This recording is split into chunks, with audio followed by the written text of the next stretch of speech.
예, 진보당 비정규직 노동자 정혜경입니다. 고 오요한나님의 죽음을 추모합니다. 일하는 모든 노동자에게 근로기준법을 적용하라. 기자회견 시작하겠습니다. 참가자 소개해드리겠습니다. 엄미경 민주노총 부위원장님 참석하셨습니다. 정재현 민주노총 조직부장님 참석하셨습니다. 김태훈 민주노총 정책국장님 참석하셨습니다. 구교현 라이더 유니온 지부장님 참석하셨습니다. 이수열 공공운수노조 조직부 실장님 참석하셨습니다. 이진욱 공공운수노조 전국교육공무집본부 방과후 강사 분과장님 참석하셨습니다. 김순호 전국가전통신서비스노동조합 지회장님 참석하셨습니다. 이찬배 전국대리운전노동조합 참석하셨습니다. 위원장님. 네, 취지 발언 시작하겠습니다. 고 요한나님에 대한 직장 내 괴롭힘 사건은 사실상 노동자임에도 근로기준법상의 권리를 누리지 못하는 특수고용, 플랫폼, 프리랜서 노동자에 대한 제도적 보완이 필요함을 보여주고 있습니다. 저는 특수고용, 플랫폼, 프리랜서, 예술인 노동자에 대한 직장 내 괴롭힘 방지뿐만 아니라 사회보험 확대, 산안법 적용, 근본적으로는 근로기준법을 적용해야 한다는 여러 법안들을 발의해 왔습니다. 이는 진보당을 비롯한 진보 정당들과 민주노총을 비롯한 노동계의 오래된 주장입니다. 최근 고 요한나 사건을 계기로 이 필요성이 또 한 번 확인되고 있습니다. 최근 국민의힘에서도 특수고용, 플랫폼 노동자에 대해서 직장 내 괴롭힘 금지를 법제화하자는 근로기준법 개정안이 발의되고 있습니다. 저를 비롯한 민주당의 이용우, 박홍배, 김태선 의원은 근본적으로 특수고용 플랫폼 노동자를 근로자로 규정해 사각지대를 원천 차단하는 법안도 발의되고 있는 조건입니다. 특수고용 플랫폼 노동자에 대한 근로기준법 확대 적용 논의를 환영합니다. 여야의 법안들이 발의된 조건에서 한노위에서 적극적으로 논의해야 합니다. 이 문제는 국정감사장에서 나와 직장 내 괴롭힘을 호소한 구 뉴진스의 한이나 MBC 내에 직장 내 괴롭힘으로 죽음을 선택한 고 요한나만의 문제가 아닙니다. 모든 특수고용 플랫폼 노동자의 문제입니다. 더 이상의 피해자가 나오지 않게 하루빨리 법 개정을 촉구합니다. 오늘 당사자들이 국회를 찾아왔습니다. 근로기준법의 사각지대에서 특수고용 플랫폼 노동자들이 어떤 차별과 피해를 받고 있는지 현장의 목소리에 귀 기울여 주십시오. 예, 발언 순서 말씀드리겠습니다. 첫 번째 발언은 공공운수노조 라이더 유니온 지부 구교현 지부장님 하시겠습니다. 두 번째 발언은 공공운수노조 교육공무집본부 방과후 강사 이진욱 분과장님이 하시겠습니다. 세 번째는 서비스연맹 가전통신노동조합 김순옥 부위원장님이 하시겠습니다. 네 번째 발언은 서비스연맹 대리운전노동조합에서 하시겠습니다. 다섯 번째 민주노총 엄미경 부위원장님께서 하시겠습니다. 순서대로 발언하도록 하겠습니다.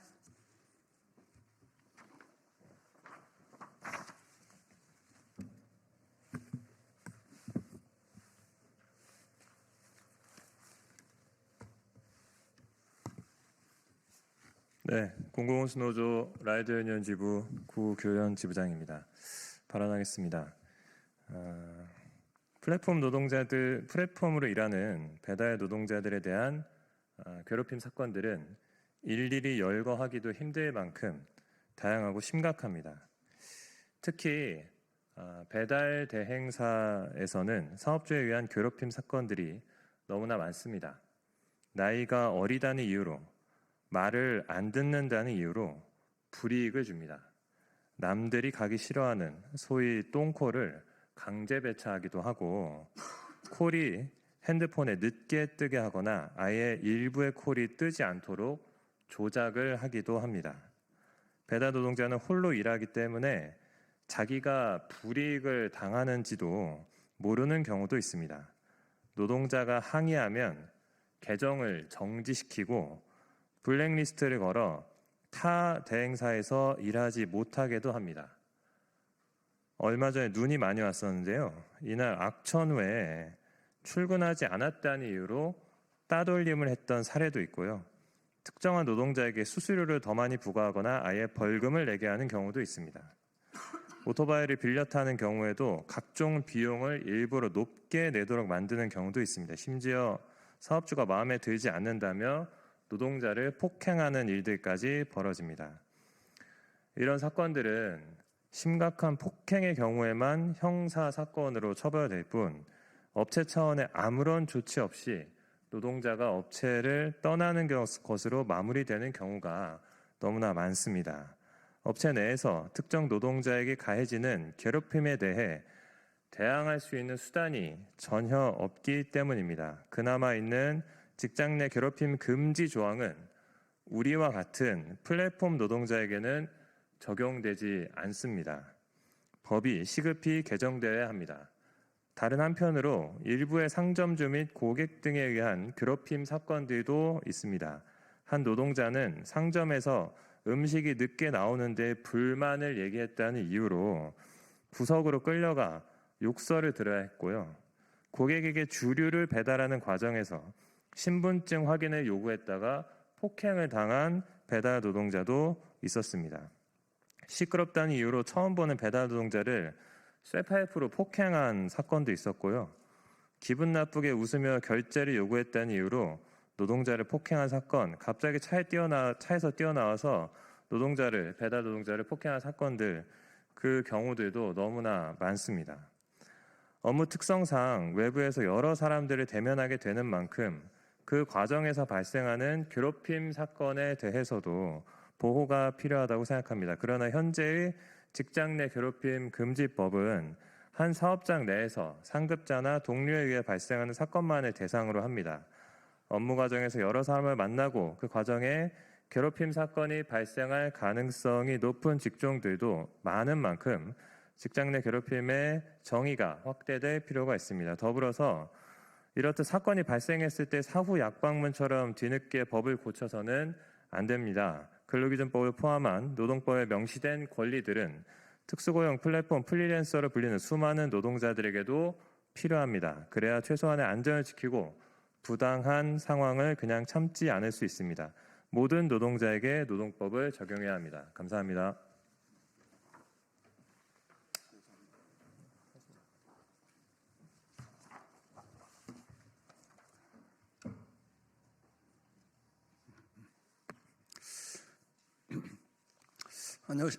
안녕하십니까.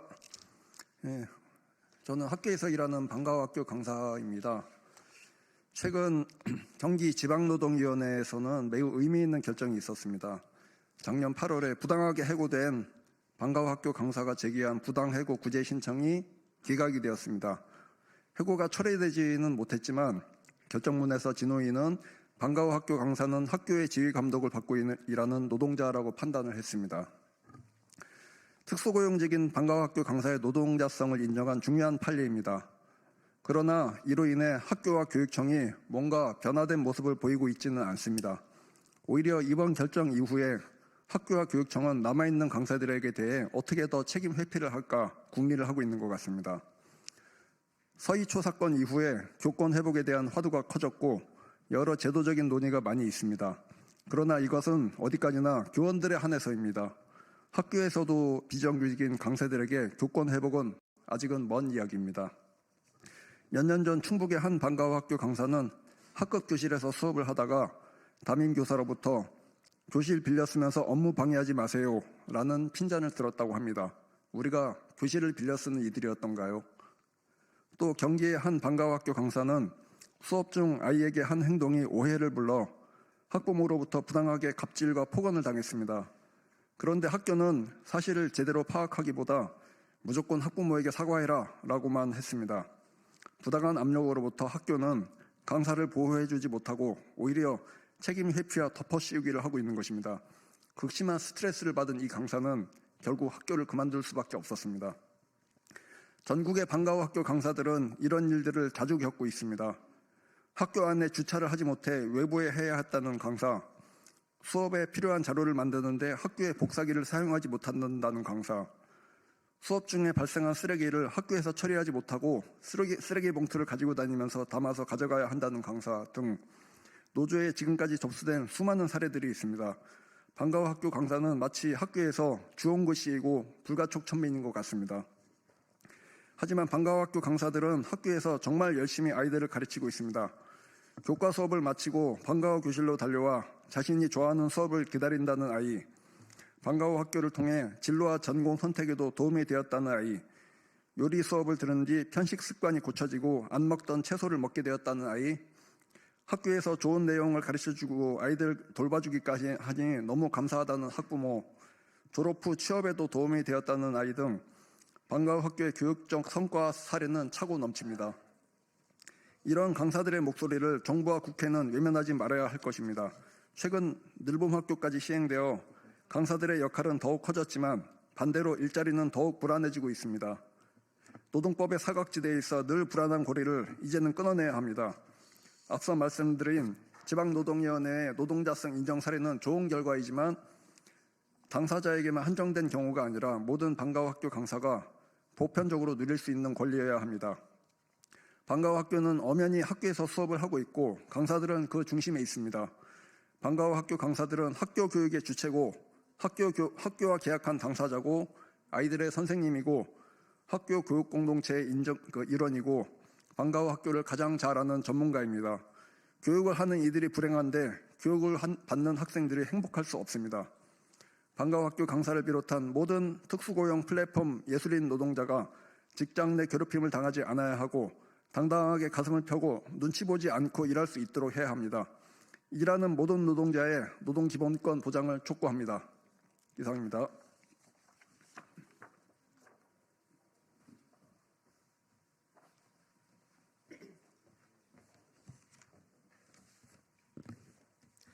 안녕하세요. 저는 전국가전통신서비스노동조합 부위원장이시자 코웨이 코디코닥 지부장 김순욱입니다. 최근 직장 내 괴롭힘 문제가 심각한 사회적 이슈로 떠오르고 있습니다. 그러나 가장 취약한 위치에 있는 우리 특고 노동자들은 여전히 적절한 보호를 받지 못하고 일반 노동자들과 달리 계약의 특성으로 인해 더 큰 위험에 노출되어 있습니다. 경남의 한 지국에서는 관리자가 소속 코디를 몇 년간 지속적으로 괴롭혀온 사례가 있습니다. 폭언과 협박, 영업 압박 등으로 인해 심각한 육체적, 정신적 고통을 겪게 되었고 결국 정신과 치료까지 받아야 하는 상황에 이르렀습니다. 노동조합이 피해자 분리 조치를 요구하여 투쟁한 결과 가해자는 타 지국으로 이동되었습니다. 그러나 그 과정에서 피해 코디는 경제적, 정신적 피해를 온전히 감수해야 했습니다. 더욱이 노동부에 직장 내 괴롭힘으로 신고하였지만 특고 노동자라는 이유로 접수조차 되지 않았습니다. 회사도 우리가 법적인 근로자가 아니라는 이유로 우리 안전 문제를 외면하고 관리자를 앞세워 노동자 간의 갈등을 유발하고 있습니다. 서울에서는 고객을 방문했던 코디가 성폭행을 당할 뻔한 사건이 발생하였는데 해당 지국장은 코디를 보호하기보다는 계속해서 업무를 수행하도록 강요하였습니다. 이뿐만이 아닙니다. 영업이 저조한 코디들을 관리자가 자신의 등급이 떨어진 것을 빌미로 집중적으로 괴롭히거나 전체 구성원이 있는 단톡방에서 모욕적인 말을 일삼고 일감을 빼앗는 등의 일들이 비일비재하게 일어나고 있는 상황입니다. 이는 코디들의 영업 건수가 조직장들의 평가로 이어지고 이는 곧 조직장들의 급여와 직결되기 때문에 조직장들의 폭언과 폭설, 일방적인 일감 뺏기 등의 갑질이 끊이지 않고 일어나는 것입니다.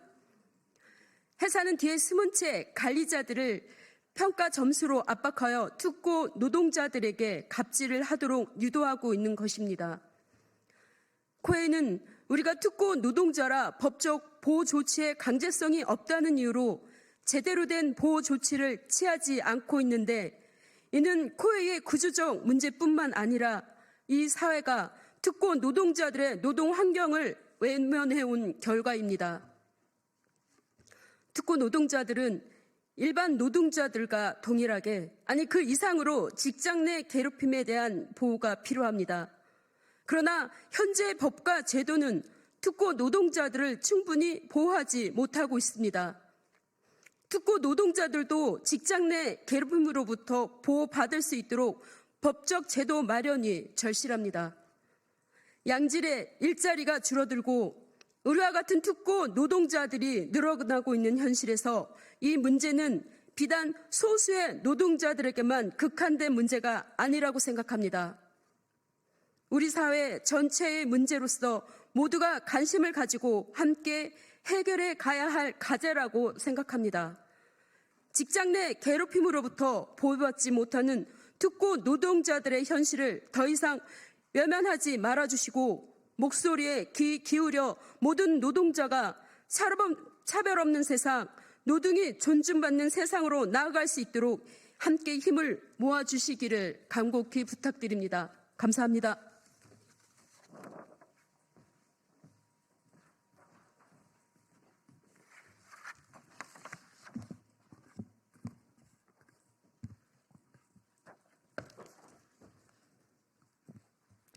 네, 저는 전국 대리운전 노동조합 위원장 이창배입니다. 저는 12년째 대리운전을 하고 있는 대리운전 기사이기도 합니다. 권리도 차별받는데 괴롭힘도 차별받는 쪽에 집중되고 있습니다. 대리기사는 사적 공간인 고객 차량에 대한 방문과 목적지까지의 이동이 동시에 이루어지는 방문 노동자이면서 이동 노동자이기도 합니다. 대리기사는 차량에 탑승하면 고객의 사적인 공간의 방문자가 되어 고객의 심기를 살펴야 합니다. 시트를 조정하거나 사이드미러를 조정하는 일도 조심스럽습니다. 고객의 컴플레인이 있으면 불이익을 당하기 때문입니다. 회사는 고객을 잃지 않으려고 감정노동과 인내를 강요합니다. 참지 못하는 기사는 플랫폼에서 배제 대상이 됩니다. 내비게이션을 켰다는 이유로 모욕을 당하고 지시한 대로 가지 않는다는 이유로 폭언을 듣기도 합니다. 폭언과 협박으로 더 운행할 수 없어 운행을 정지했더니 보호는커녕 징계가 뒤따릅니다. 성추행 피해 호소도 회사는 나몰라라 합니다. 이뿐만이 아닙니다. 회사는 자신들의 실수로 1시간을 허비한 기사에 대해서 아무런 배상도 없이 그냥 넘어가려고 하는 경우도 많습니다. 책임자에게 전화를 해 항의를 하니 대뜸 입에 담기 힘든 욕설을 수화기 너머로 쏟아냅니다. 왜 욕을 하냐고 항의했더니 배차 제한이 뒤따릅니다. 마치 본보기를 보이겠다는 듯 협력사 수십 곳에 블랙리스트를 돌립니다. 노동청에 갔더니 근로기준법상 근로자가 아니라며 다른 데를 알아보라고 합니다. 공정거래위원회는 거래상 지위가 인정되지 않는다며 처벌 대상이 아니라고 합니다. 업무방해 형사고소도 별 소용이 없습니다. 법망 밖에 가불관계를 악용한 부당한 강요나 갈취도 일어나고 있습니다. 삼성과 CJ 등 대기업을 고객사로 둔 한 대리회사는 소속 기사에게 경조사비를 강제 징수하고 이의를 제기하고 내역 공개를 요구했다는 이유로 이 기사를 해고했습니다. 그런데 엄연히 처벌받아야 할 회사는 근로기준법이 적용되지 않는다는 이유로 오히려 뻔뻔스럽게 기사가 회사의 업무를 방해했다며 업무방해를 문제 삼고 있습니다.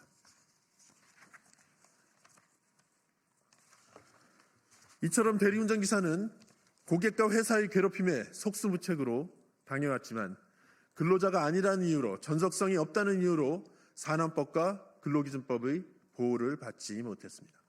만약 프리랜서나 특고 플랫폼 노동자들이 차별 없이 노동자로 인정되고 법이 예외 없이 작동되었다면 죽거나 다치는 일들이 조금 더 줄어들지 않았을까요?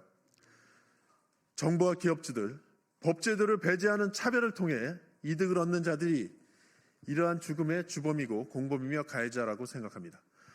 오유완난님과 같은 안타까운 죽음이 더 이상 없기를 바랍니다. 특고 플랫폼 프리랜서 노동자들이 일터에서 더 이상 괴롭힘 당하지 않고 차별 없이 권리를 보장받는 세상이 빨리 올 수 있도록 함께 싸워나가면 좋겠습니다. 이상입니다.